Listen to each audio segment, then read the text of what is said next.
Hello বন্ধুরা, সবাই কেমন আছো? আজকে আলু সিদ্ধ দিয়ে একটা নতুন রেসিপি ট্রাই করব। তার জন্য আমি আলু সিদ্ধটা নিয়ে নিয়েছি, তার সাথে একটু নুন দিয়ে ভালো করে প্রথমে মেখে নিয়েছি, তারপরে কর্নফ্লাওয়ার দিয়েছি পরিমাণ মতো, দিয়ে ভালো করে মেখে তার থেকে লেচি কেটে নিয়েছি। একটু ডিজাইনের জন্য আমি মাঝখানটা গোল করে দিয়েছি। পাশাপাশি আমি একটা বাটিতে একটু জল গরম করে নিয়েছি, তার মধ্যে একটু রিফাইন তেল দিয়েছি, তারপরে ভালো মতো জলটাকে ফুটতে দিয়েছি। জলটা যখন ফুটে আসবে তখন আমি এই লেচিগুলো দিয়ে দেবো একটা একটা করে, এবং 1 মিনিটের মতো ওয়েট করব। দেখব লেচিগুলো প্রথমে তো নিচে ডুবে গেছিলো, কিছুক্ষণ পরে এগুলো ভেসে উঠবে যখন, তখন আমি একটা একটা করে ছেঁকে নেব।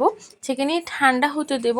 তারপর একটা কড়াইতে একটু রিফাইন তেল, সাথে একটু কাঁচা লঙ্কা আর একটু রসুন দিয়েছি, ভালো মতো ভেজে নিয়েছি। ভেজে নেওয়ার পরে আমি সেটার মধ্যে সয়া সস, ভিনিগার আর টমেটো সস, চিলি সস দিয়ে দিয়েছি, ভালো করে মিক্স করে নিয়েছি। সাথে একটু কাশ্মীরি লঙ্কার গুঁড়ো দিয়েছিলাম, সাথে একটু নুনও দিয়েছিলাম। তারপরে ভালো মতো মশলাগুলোকে মিক্স করে নিচ্ছিলাম।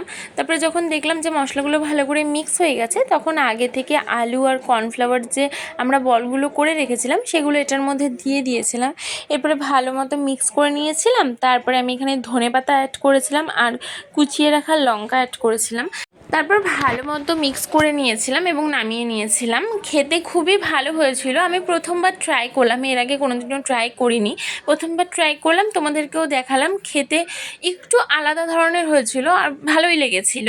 তোমরা চাইলেও ট্রাই করতে পারো। আর এরকম ভিডিও দেখতে আমাদের চ্যানেলটার পাশে থেকো। ভালো লাগলে আজকের ভিডিওটা লাইক, কমেন্ট, শেয়ার, সাবস্ক্রাইব করে দিও। আমরা প্রতিদিন ভিডিও দিই। কালকে তোমাদের সাথে আবারও দেখা হয়ে যাবে। Bye bye.